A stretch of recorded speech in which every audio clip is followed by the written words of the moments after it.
Hello everyone, welcome back to eQuibat e-learning platform. মই প্ৰিয়াক্ষী শইকীয়া আৰু আজি পুনৰবাৰ লৈ আহিছো আমাৰ মেইনছ আনসাৰ ৰাইটিংৰ এটা সেশন। সো পাৰ্ট 3 হয় এটো প্ৰিলিমছ হৈ যোৱা আজিৰ 11 দিন হ'ল আৰু 11 দিনৰ পাছত আমি পাৰ্ট 3 লৈ আহিছো। আশা কৰো ইয়াৰ আগত যোন দুটা প্ৰশ্ন মই দিছিলো আপোনালোকক সেই দুটা প্ৰশ্ন আপোনালোকে এটেম্প কৰিছে। যদি এটেম্প কৰিছে তেন্তে কাইন্ডলি আমাক মেইল কৰিব। Let us evaluate your hard work আৰু প্ৰথম তিনটা আমি প্ৰশ্ন ফ্ৰীকে ইভালুয়েট কৰি দিম। তিনটা প্ৰশ্নৰ পাছত you have to pay 9 rupees বাৰু সেইটো আমি ক্লাছৰ শেষলৈ যাম okay coming to the question যোনটো সবতছে ইম্পৰ্টেন্ট হয় এটা আনসাৰ এটা উত্তৰ লিখাৰ আগতে এটা আনসাৰ দিয়াৰ আগতে সবতছে ইম্পৰ্টেন্ট এইটো হয় যে মই সোধা কি কৈছে সো কি সুধিছে আমি সেইটো বহুত পুংখানুপুংখভাৱে বহুত ক্লিয়াৰলি আমি বুজিব পাৰিব লাগিব সো কোৱেশ্চনটা আমি কেনেকৈ ডিকোড কৰো আই থিংক যোনসকলে মোৰ প্ৰথম দুটা পাৰ্ট চাইছে পাৰ্ট 1 পাৰ্ট 2 চাইছে দুটা প্ৰশ্ন আমি ডিসকাস কৰিছো তাতে মই জনাইছো যে কোৱেশ্চন কেনেকৈ ডিকোড কৰিব লাগে এটা ইয়াত চাব ইয়াত প্ৰথমতে এটা স্টেটমেন্ট দিছে আৰু কোটছত আছে ঠিক আছে কোটছত আছে এটা স্টেটমেন্ট দিছে The Gao Pradhan are the eyes and ears of the district administration of Assam. So etu GS 5 er প্ৰশ্ন হয় অসমক লৈ দিছে যে অসমৰ গাঁও প্ৰধান যোন হয় মানে গাঁও বুঢ়া বা village headman in English গাঁও প্ৰধান are the eyes and ears of the district administration of Assam. অসমৰ প্ৰত্যেকখন জিলাৰ যোনজন ডিস্ট্ৰিক্ট এডমিনিষ্ট্ৰেশ্যন থাকে ধৰক যিকোনো অফিচাৰ মানে ডিসি হৈ গল এডিসি হৈ গল তেওঁলোক সকলোৱে ডিস্ট্ৰিক্ট এডমিনিষ্ট্ৰেশ্যনৰ পাৰ্ট হয় এসপি হৈ গল ডিএসপি হৈ গল ৰাইট সো তেওঁলোকৰ চকু আৰু কাণ হয় তেওঁলোকৰ চকু আৰু কাণ হয় গাঁও বুঢ়া বা গাঁও প্ৰধান ইয়াত গাঁও প্ৰধান বুলি দিছে আৰু আমাক কৈছে এটো যে put forward any four arguments in support of this statement এই যোনটো স্টেটমেন্ট দিয়া আছে এই স্টেটমেন্টটো যে সঁচা হয় সেইটো আমি চাৰিটা আৰ্গুমেন্ট দি প্ৰুফ কৰিব লাগে তো আমি চাৰিটা আৰ্গুমেন্ট দিলে হ'ল প্ৰুফ কৰিলে হ'ল যে এটা সঁচা হয় কিন্তু প্ৰুফ কৰোঁতে আমি মনত ৰাখিব লাগিব যে আমি গাঁও প্ৰধান আইজ এণ্ড ইয়াৰ্স আৰু ডিস্ট্ৰিক্ট এডমিনিষ্ট্ৰেশ্যন এইকেইটা শব্দ আমি এটলিষ্ট দুবাৰমান ইউজ কৰিব লাগিব আনসাৰটো যাতে আমাৰ যোন ইভালুৱেটৰ হয় যোনে ইভালুৱেট কৰিব বহিখন তেখেতক যেন আমি দেখাই দিব পাৰো যে আমি প্ৰশ্নটোত কোৱাৰ দৰে আমি উত্তৰখিনি দিছো 10 মাৰ্কৰ প্ৰশ্ন হয় সো আপোনালোকে 2 পেজ লিখিব লাগিব সো আৰম্ভণিতে যোনটো ইন্ট্ৰোডাকশন আছে ইন্ট্ৰোডাকশনটো এনেকে ইন্ট্ৰোডাকশন লিখি নিদিব দেই মই ইয়াত দেখাইহে দিছো এনেকে লিখিব নালাগে কেতিয়াও কাহানিও বহুত ষ্টুডেণ্টক মই দেখো যে ইন্ট্ৰোডাকশনটো লিখাৰ ওপৰত তেওঁলোকে ইন্ট্ৰোডাকশন বুলি লিখি দিয়ে কনক্লুজনটোৰ ওপৰত কনক্লুজন বুলি লিখি দিয়ে আৰু বহুত সংখ্যক ষ্টুডেণ্টেটো মেইন বডিটো লিখি দিয়ে তো সেইটো লিখিব নালাগে মেইন বডি কনক্লুজন ইন্ট্ৰোডাকশন সেইখিনি লিখাৰ কোনো প্ৰয়োজন নাই যোনে চেক কৰিব যোনে ইভালুয়েট কৰিব তেওঁ গম পাব ওকে সো এইটো ইন্ট্ৰোডাকশন হয় ইন্ট্ৰোডাকশনটো প্ৰথম লাইনটো চাবচোন মন কৰিব প্ৰথম লাইনটো এটা মই ইনফৰমেশন দিছো যোনটো মই জানিছিলো সো ইনফৰমেশনটো এইটো হয় দা গাঁও প্ৰধান ব্ৰেকেটত লিখা আছে গাঁও বুঢ়া কাৰণ কিয় লিখা আছে গাঁও বুঢ়া বা গাঁও বুঢ়া লিখিলেও হয় BURH লিখিলেও হয় সো গাঁও বুঢ়া বুলি এই কাৰণে লিখা আছে কিয়নো অসমত গাঁও প্ৰধান বুলি নকওঁ আমি হয় না আমি অসমত কি কওঁ অসমত আমি কওঁ গাঁও বুঢ়া বুলি কওঁ যে আমি অসমত গাঁৱলৈ গৈছো আমি সুধো যে আমাৰ গাঁও বুঢ়া কোননো এতিয়া বা এখন গাঁৱৰ গাঁও বুঢ়া কোন হয় আপোনালোকৰ বা যদি কাক পৰিচয় দিয়ে এনেকে পৰিচয় দিব ন আমাক যে এখেত আমাৰ গাঁও বুঢ়া হয় এনেকে পৰিচয় দিয়ে গাঁও প্ৰধান বুলি নিদিয়ে আৰু যিহেতু প্ৰশ্নটো GS 5 হয় আৰু প্ৰশ্নটোত কোৱা আছে যে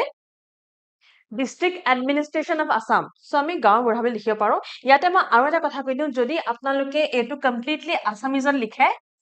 তেতিয়াও ভুল নহয় মানে মোৰ বাৰু অসমীয়া ইমান ভাল নহয় দেই তো কোনো যাতে তাত আপত্তি অজগৰ নকৰে ইয়াত চন্দ্ৰবিন্দু হ'ব নেকি সো এনেকে ধৰক গাঁও বুঢ়া সো সেই ধৰণে লিখিছে তো মই ৰব কৰি দিওঁ বিকজ ইয়াৰ পৰা আকৌ বহুতে আপত্তি কৰিব পাৰে তো তেনেকে ধৰক আমি অসমীয়া লিখিব পাৰে অসমীয়া যোনসকলে জানে সকলোৱে জানিব পাৰে মোৰ নিচিনা বহুতৰ অসুবিধা থাকিব পাৰে একাৰ আকাৰ গ্ৰামাৰটো না অসমীয়া গ্ৰামাৰৰ কাৰণে দিগদাৰ হয় যোনসকলে পাৰে তেওঁলোকে অসমীয়াত গাঁও বুঢ়াত লিখিলেই হ'ল বিকজ যোনে চেক কৰিব তেখেত অসমৰে হ'ব ন সো আপোনালোকে গাঁও বুঢ়া বুলি অসমীয়াত লিখিলেই হ'ল So the Gao Pradhan functions as a formal entity under the revenue and disaster management. দেখিছে মাৰ্ক কৰি দিছো মই যাতে মই এইটো বস্তু ইনফৰমেশনটো পাস কৰিব পাৰো যোনে ইভালুয়েট কৰিব যে আই নো যে গাঁও প্ৰধান বা গাঁও বুঢ়া আমাৰ তেখেত এজন ফৰ্মেল এন্টিটি হয় মানে গাঁও প্ৰধানৰ যোনটো পজিশন হয় যোন সংস্থা হয় গাঁও প্ৰধান সেই সংস্থা বা সেই পজিশনটো বা সেই অফিচাৰৰ ৰেংকটো ৰেভিনিউ আৰু ডিজাস্টাৰ মেনেজমেন্ট ডিপাৰ্টমেন্টৰ আন্ডাৰত সেইটো এটা ফৰ্মেল এন্টিটি হয় এইটো ফৰ্মেলি এটা এন্ট্ৰি কৰি থোৱা আছে এই মেনেজমেন্টৰ আন্ডাৰত সো সেই ইনফৰমেশনটো মই দি দিলো আৰম্ভণিতে তাৰ সেকেন্ড লাইনটোত মই লিখিছো দা গাঁও প্ৰধান acts as the primary representative of state authority at the grassroots justifying their designation as the eyes and ears of the district collector এইটো আপুনি মাৰ্ক কৰি দিব পাৰে নেকি so second line টোত মই যোনখিনি কথা কৈছিলে in the statement যোনটো কোটছত আছিলে সেইখিনি কথাই লিখি দিছো মই মানে যে গাঁও প্ৰধান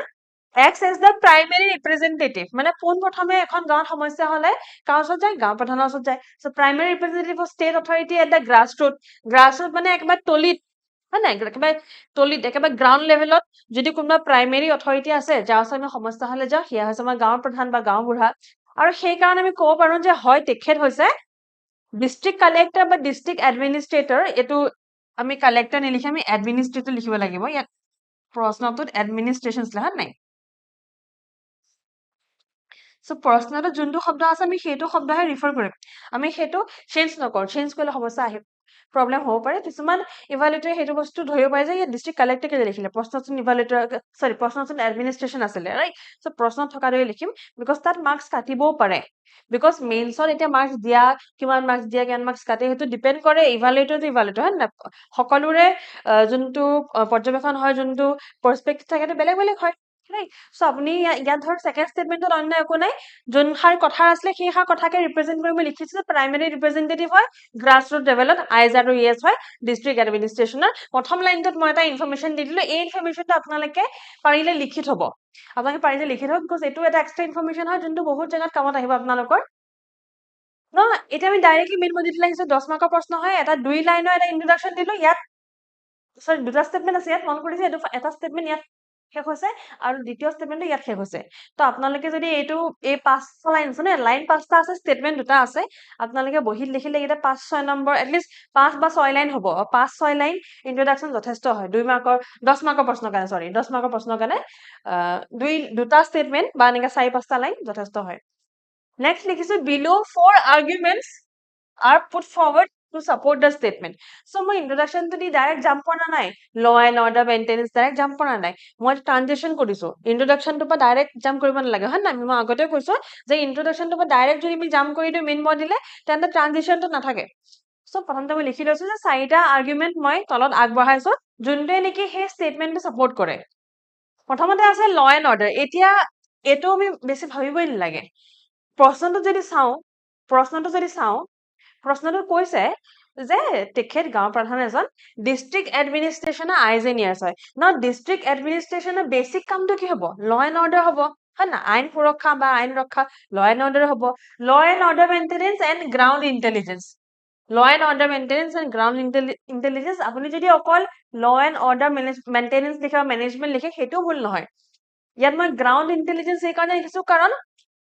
মই কৈছো ন একেবাৰে গ্ৰাছ ৰুটৰ ক্ষেত্ৰত একেবাৰে তলিত গৈ থৈ কি হৈ আছে কি হৈ থকা নাই সেয়া গাঁও বুঢ়াই গম পায় আৰু সেইকাৰণে গাঁও বুঢ়া এজনক ডিষ্ট্ৰিক্ট এডমিনিষ্ট্ৰেশ্যনত চকু আৰু কাণ বুলি কৈছে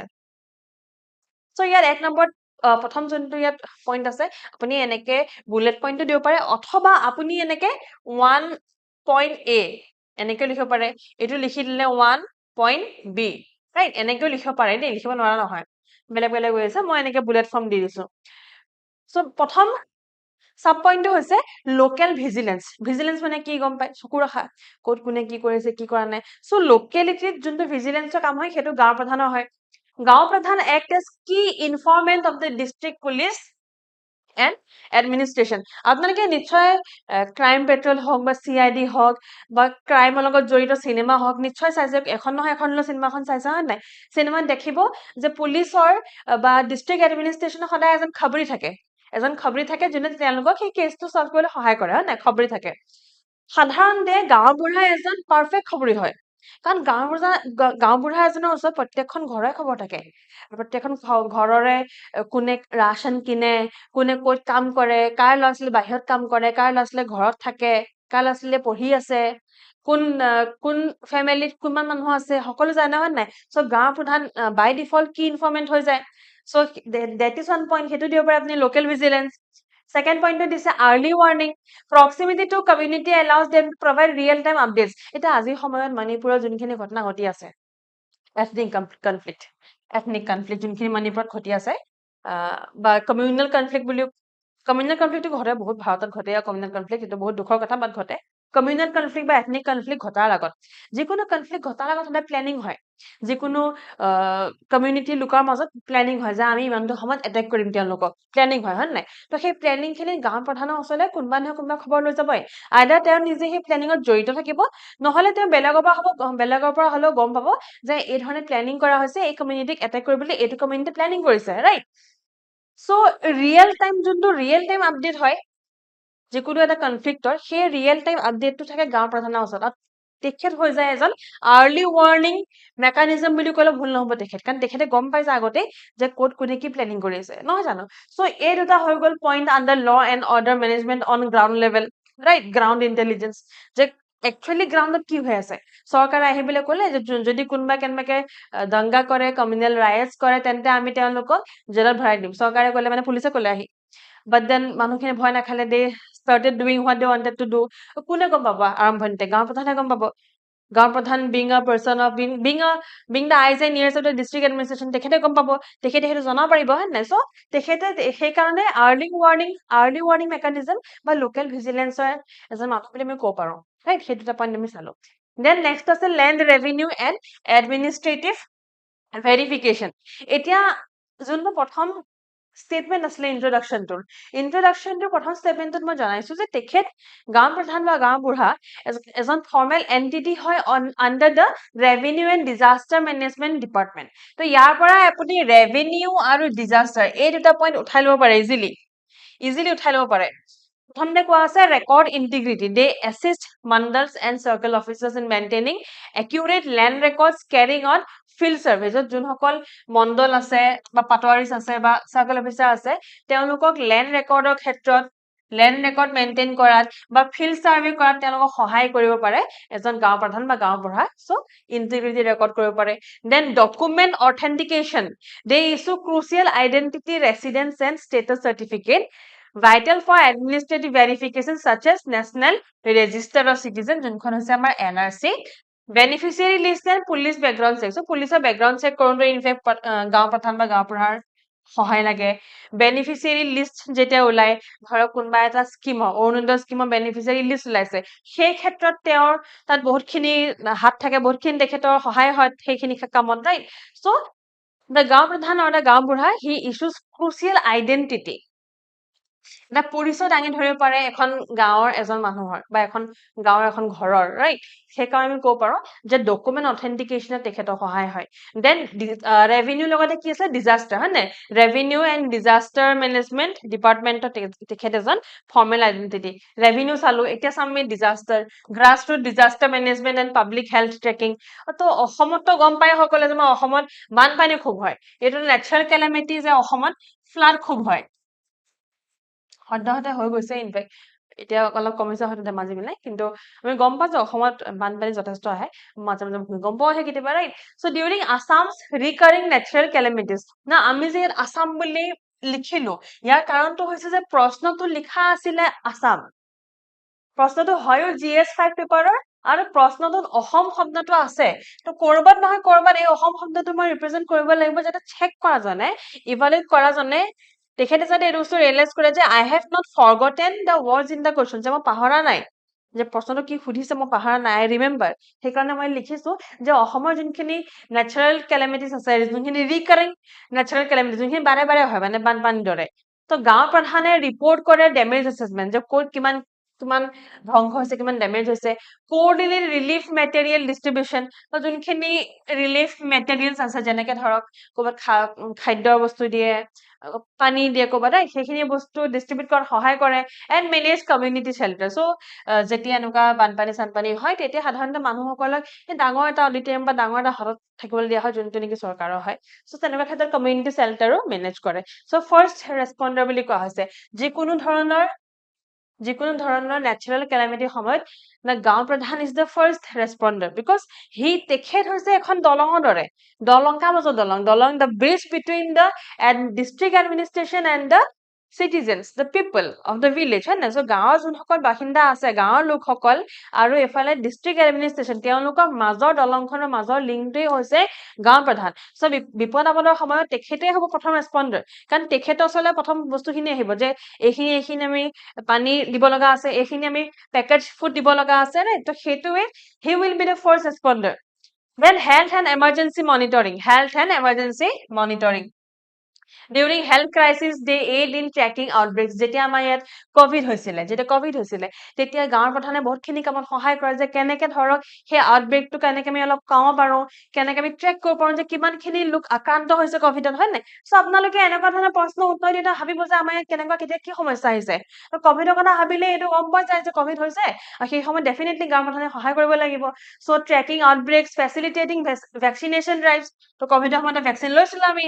ভেকচিনেশ্যন ড্ৰাইভ ফেচিলিটেট কৰা সহায় কৰে, এণ্ড ৰিপৰ্টিং ভাইটেল ইভেন্টছ, তো ৰিপৰ্টটো কৰিব লাগিব ডিষ্ট্ৰিক্ট এডমিনিষ্ট্ৰেশ্যনৰ ওপৰত, যেতিয়া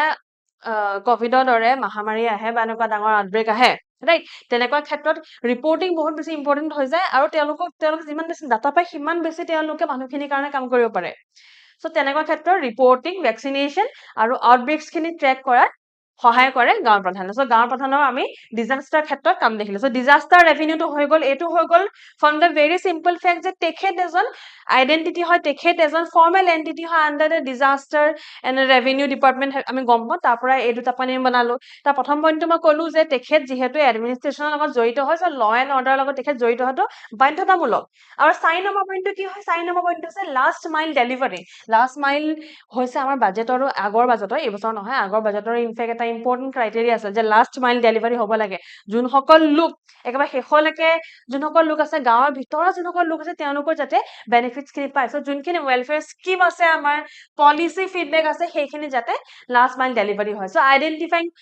বেনিফিচিয়াৰিজ, এই পইণ্টটো আপোনালোকে দেখিব ইয়াতে, এই পইণ্টটো ইয়াৰ লগত চিমিলাৰ হয়, কিন্তু মই এক্সাম্পল খিনি চিমিলাৰ ৰখা নাই। ইয়াত মই এক্সাম্পল দিছো এনআৰচি বিষয়ে, ডকুমেণ্ট অথেণ্টিকেশ্যন, কিন্তু ইয়াত মই দিছো যে বেনিফিচিয়াৰীক যেতিয়া আইডেণ্টিফাই কৰিব লাগিলে অৰুণোদয়ৰ কাৰণে হওক, PM আৱাস যোজনাৰ কাৰণে হওক, PM কিষাণৰ কাৰণে হওক, যিকোনো আমাৰ স্কিমৰ কাৰণে যেতিয়া বেনিফিচিয়াৰী সকলক আইডেণ্টিফাই কৰিব লাগে, তেন্তে সেই ক্ষেত্ৰত গাঁও প্ৰধানৰ বহুতখিনি কাম আহে, তেখেতৰ তেতিয়া বহুতখিনি দায়িত্ব বাঢ়ে। So identifying eligible households for government welfare programs like PM Awas Yojana, Arunodaya, ensuring last mile delivery. So যোনসকল লোকে আচলতে এই বেনিফিটটো পাব লাগে, এতিয়া অৰুণোদয় স্কিমটো সকলোৱে নাপায়। অৰুণোদয় স্কিম কোনে নাপায়? যদি কাৰোবাৰ ঘৰত 4 চকীয়া বাহন আছে, তেখেতে নাপায়, হয় নাই? সো অৰুণোদয় স্কিম পোৱাৰ বা নোপোৱাৰ বহুতখিনি ক্ৰাইটেৰিয়া আছে। সেইখিনি ক্ৰাইটেৰিয়া ফুলফিল কৰোঁতে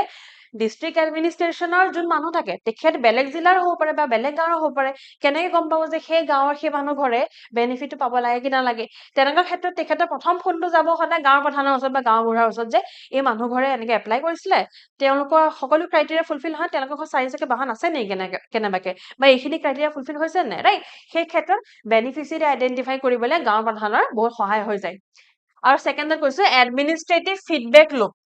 এতিয়া একচুৱেলি গাঁৱৰ মানুহখিনিয়ে সেই ৱেলফেয়াৰ স্কিম, যেনেকে আমাৰ অৰুণোদয় হৈ গ'ল, PM আৱাস যোজনা হৈ গ'ল, সেই স্কিমখিনিৰ পৰা বেনিফিট হৈছে নাই, আচলতে ৰিয়েলিটি গ্ৰাছ ৰুটত তাৰ কিবা কাম আহিছে নাই, সেই ফিডবেকটোৰ কাৰণে গাঁৱৰ প্ৰধানতকে ভাল মানুহ নাথাকে। কাৰণ গাঁৱৰ প্ৰধান যোন মানুহ হয় নহয়, যোনজন মানুহ গাঁৱৰ প্ৰধান হিচাপে চিনাক্ত কৰা হয় বা বাছনি কৰা হয়, তেখেতৰ মানুহখিনিৰ লগত যদি আপোনালোকে গাঁও প্ৰধানক লগ পাইছে বা নিজৰ গাঁৱৰ প্ৰধানক চিনি পায়, তেন্তে গম পাব যে গাঁৱৰ মানুহখিনিৰ লগত তেখেতৰ এটা খুব ভাল সম্পৰ্ক থাকে, খুব ঘৰুৱা সম্পৰ্ক এটা থাকে। তেওঁলোকে বহুত খোলা মনেৰে ক'ব পাৰে কিবা আপত্তি থাকিলে। যোনখিনি গাঁৱৰ লোক থাকে, তেওঁলোকে হয়তো কিবা আপত্তি থাকিলে DC ওচৰত বা SP ওচৰত বা ADC ওচৰত বা চাৰ্কেল অফিচাৰ ওচৰত নাযাব পাৰে, বা যাবলৈ ভয় খাব পাৰে বা ভাবিবও পাৰে যে কামখিনি হ'ব কি নহ'ব। কিন্তু গাঁওবুঢ়া যোন নেকি তেওঁলোকৰ মাজৰে এজন মানুহ হয়, সেই মানুহজনৰ কথা ক'লে তেওঁলোকে দুনাই নাভাবে, কিবা সমস্যা হ'লে তেওঁলোকে খোলা মনেৰে ক'ব পাৰে, ৰাইট? সেই ক্ষেত্ৰত ফিডবেক লুপটো ক্ষেত্ৰত তেখেতৰ সেইকাৰণে এটা ডাঙৰ ৰোল আছে, ইম্পৰ্টেণ্ট ৰোল আছে। By gathering real-time grassroots feedback on public distribution system and primary services, they help the district collector access policy effectiveness, মানে যোনখন পলিচি আনিছে, সেই পলিচিখন আচলতে এফেক্টিভ হৈছে নাই বা আচলতে কামত আহিছে নাই সেই গাঁৱৰ মানুহখিনিৰ কাৰণে, সেইটোৰ কাৰণে এই ফিডবেক লুপটো বহুতেই ইম্পৰ্টেণ্ট হৈ যায়। আৰু এইটো হৈ গ'ল লাষ্ট মাইল ডেলিভাৰী পইণ্টটো। এতিয়া আহিছো আমি কনক্লুজনলৈ। কনক্লুজনত মন কৰিব, মই প্ৰথম লাইনতে এটা ইম্পৰ্টেণ্ট কথা লিখি দিছো। While the Panchayati Raj institutions serve as elected political bodies, the Gaon Pradhan function as non-partisan administrative anchor on the ground. Full stop. এই লাইনটোত মই এটা কথা বুজাইছো যে গাঁও প্ৰধানজন হয়তো ইলেক্টেড নহয় যেনেকে আমাৰ PRI বা পঞ্চায়তী ৰাজ ইনষ্টিটিউচনৰ আণ্ডাৰ যোনখিনি ইলেক্টেড মেম্বাৰ্ছ বডিজ আছে তেনেকুৱা ইলেক্টেড নহয় ইলেক্টেড নহয় কাৰণে আচলতে বেছি ভাল হয় কাৰণ মানুহখিনিয়ে সেই তেখেতৰ লগত যোনটো সম্পৰ্ক আছে এজন ইলেক্টেডৰ লগত হয়তো সম্পৰ্ক সেইটো নাই ৰাইট নন পাৰ্টিচান মানে কি হয় নন পাৰ্টিচান এটা এথিক্সৰ শব্দ হয় নন পাৰ্টিচানশ্বিপ বুলি এথিক্সৰ টাৰ্ম আছে নন পাৰ্টিচানশ্বিপ মানে কোনো ফলীয়া নহয় কোনো বিশেষ পাৰ্টি ফালে ঢাল খাই নাথাকে কোনো বিশেষ ব্যক্তি ফালে ঢাল খাই নাথাকে চ' কাৰো ফলীয়া নহয় নিউট্ৰেল হয় নন পাৰ্টিচান মানে এটা শব্দত বুজিবলৈ গ'লে নিউট্ৰেল বুলি ক'ব পাৰো আমি যে তেখেত নিউট্ৰেল হয় তেখেত কাৰো ফালে ঢাল খাই থকা নাই বা কাকো বিশেষ তেখেতে ভাল নাপায় কাকো বিশেষ তেখেতে বেয়া নাপায় non-partisan administrative anchor হয় আৰু তাৰপাছত লিখিছো by providing critical ground truth verification and early intelligence the Gaon Pradhan ensures responsive governance making them truly the eyes and ears of Assam's district administration so যেনেকে ground truth হৈ গ'ল যে গ্ৰাউণ্ডত সত্যত কি হৈ আছে ইন ৰিয়েলিটি কি হৈ আছে কোনে গম পায় গাঁও প্ৰধানে গম পায় ভেৰিফিকেশ্যন আৰ্লি ইণ্টেলিজেঞ্চ তেওঁলোকৰ পৰা গম পোৱা যায় আৰু সেই কাৰণে আমি গম পাওঁ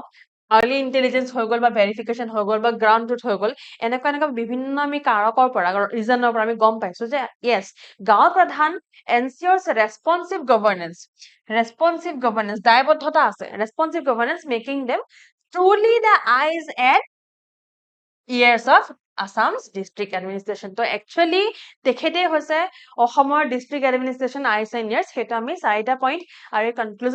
কনক্লুজনৰ সহায়ত আমি প্ৰমাণ কৰি দিছো okay so this is how you will have to prove যেতিয়া কয় যে 4টা আৰ্গুমেন্ট দিয়া আৰু প্ৰুফ কৰা যে এই ষ্টেটমেন্টটো শুদ্ধ হয় এনেকৈ আপুনি প্ৰুফ কৰিব পাৰিব লাগিব পইণ্ট ৱাইজ আৰু পইণ্ট ৱাইজ প্ৰুফ কৰোঁতে পইণ্টটো লিখোঁতে কেনেকৈ মই কৈছোঁ মনত ৰাখিবলৈ যে কি পইণ্ট লিখিব প্ৰথমতে পজিশ্যনটো চাব গাঁও প্ৰধানৰ পজিশ্যন কৈছে ডিষ্ট্ৰিক্ট এডমিনিষ্ট্ৰেশ্যন দুটা ইম্পৰ্টেণ্ট পজিশ্যন এটা কৈছে তাৰ ক্ষেত্ৰত এই দুটা ক্ষেত্ৰত ধৰক ল এণ্ড অৰ্ডাৰ আহি গ'ল ল এণ্ড অৰ্ডাৰটো প্ৰথম আহিবই হয় নাই যে আইন সুৰক্ষা কৰিব লাগিব দ্বিতীয়তে যোনসকলে গম পায় যে গাঁও প্ৰধান তেখেত এজন ফৰ্মেল এণ্টিটি হয় under the department of revenue and disaster management সেই কথাটো গম পোৱাৰ লগে লগে আমি ৰেভিনিউ আৰু ডিজাষ্টাৰ দুটা বেলেগ পইণ্ট বনাই দিলো আৰু চাইনৰ পইণ্ট তেনেই সহজ যে লাষ্ট মাইল ডেলিভাৰী একেবাৰে গাঁৱৰ ভিতৰত একেবাৰে শেষৰ যোন ঘৰৰ মানুহ আছে সেই ঘৰৰ মানুহৰ যাতে সুবিধা পাইছে সেইটো চোৱা দায়িত্বটো সেই যোন গাঁও প্ৰধান হয় যোন গাঁও বুঢ়া হয় তেখেতৰ ওচৰত থাকিব কাৰণ তেখেতে হৈছে ডিষ্ট্ৰিক্ট এডমিনিষ্ট্ৰেশ্যনৰ চকু আৰু কাণ ৰাইট তো এইটোৱে আপুনি ভাবি আনচাৰ কৰিলে হ'ল সকলোৱে যদি এটেম্প কৰি ক'ত আনচাৰ চেণ্ড কৰিব লাগে মই জনাই দিম আৰু লগতে বেলেগ এটেম্প কৰিব পাৰে এইটো নহয় যে মই যোনটো দেখাইছো মই যোনটো ইয়াত লিখিছো সেইটোৱে কৰিব লাগিব এগেইন আগৰ দৰে এইটো প্ৰশ্ন আপোনালোকৰ PYQ হয় APSC CCE 2023 প্ৰশ্ন হয় এইটো ঠিক আছে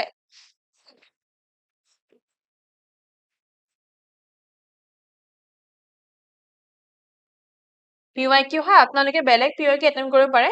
ক্লাছটো শেষ কৰাৰ আগত আচ্ছা ক্লাছটো মই আমাৰ টেলিগ্ৰাম চেনেলত আপলোড কৰি দিম আমাৰ অফিচিয়েল টেলিগ্ৰাম চেনেল কহিপাঠ আৰু মোৰ personal Telegram channel APSC revise দুইটাতে মই আপলোড কৰি দিম আপোনালোকে 24 ঘণ্টাৰ ভিতৰত এই ক্লাছটোৰ PDF টো পাই যাব ওকে সো আপোনালোকে স্ক্যান কৰি জয়েন কৰি ল'ব পাৰে আৰু শেষ কৰাৰ আগতে আপোনালোকক জনাই দিম about our Pragya 3.0 হৈছে আমাৰ মেইনছ মক টেষ্ট সিৰিজ মেইনছৰ মক টেষ্ট সিৰিজ যেনেকৈ প্ৰিলিমছৰ মক টেষ্ট সিৰিজ থাকে তেনেকৈ মেইনছৰ মক টেষ্ট সিৰিজ আমাৰ Pragya 3.0 ইয়াতে আপোনালোকে 24খন প্ৰশ্ন কাকত পাব 24 টেষ্ট পাব 24 টেষ্টৰ ভিতৰত 12টা থাকিব ফুল লেংথ আৰু 12টা হৈছে সেকশনাল টোটাল 24 হ'ব অনলাইন যদি দিয়ে তেন্তে প্ৰাইসটো হৈছে 2499 আৰু যদি অফলাইন দিয়ে তেন্তে প্ৰাইসটো হৈছে 1999 সো আপোনালোকে আৰু ইনফৰমেশন যদি জানিব বিচাৰে তেন্তে আপোনালোকে কন্টাক্ট কৰিলে হ'ল আমাক আপোনালোকে কন্টাক্ট নম্বৰ আমাৰ যোনটো ওয়েবসাইট আছে তাত পাই যাব অথবা আপোনালোকে আমাৰ যোনটো ওয়েবসাইট আছে ekohipath.com তাত ভিজিট কৰিলে গোটেইখিনি ইনফৰমেশন পাব লগতে আমাৰ PPQ পে পাৰ কোৱেশ্চন এটা ইনিচিয়েটিভ আছে যোনটো আমি আগতেও আনিছো আৰু পে পাৰ পেপাৰ বুলি এটা ইনিচিয়েটিভ আছে যোনটো আমি নতুনকৈ আনিছো তো পে পাৰ কোৱেশ্চন ধৰক আপুনি এই পাৰ্টিকুলাৰ কোৱেশ্চনটোৰ কাৰণে আপুনি ধৰক এটেম্প কৰিব খুজিছে আপুনি সো যদি আপুনি ফাৰ্স্ট টাইম এটেম্প কৰিছে বা ধৰক সেকেন্ড টাইম এটেম্প কৰিছে আমি তিনটা প্ৰশ্ন ফ্ৰীকে আপডেট কৰি দিম সো যদি ফাৰ্স্ট টাইম কৰিছে পে কৰিব নালাগে যদি সেকেন্ড টাইম কৰিছে তেতিয়াও পে কৰিব নালাগে যদি থাৰ্ড টাইম কৰিছে তেতিয়াও নালাগে কিন্তু চতুৰ্থবাৰ যদি এটেম্প কৰিছে আমাক পেপাৰখন কোৱেশ্চনটো আনসাৰটো দিছে তেতিয়া কিন্তু পে কৰিব লাগিব 11 rupees so this question you can attempt for free দুজন তিনিজন মানে বৰ্তমান লিখি আছে, সকলোৱে লিখা নাই, মই গম পাইছো। বৰ্তমান লিখিবলৈ মুডটো অহা নাই নেকি, I don't know, maybe because of the results, সকলো চাগে ৰৈ আছে ৰিজাল্টৰ কাৰণে। যি কি হওক, আশা কৰোঁ আপোনালোকে সোনকালে এটেম্প কৰা আৰম্ভ কৰে।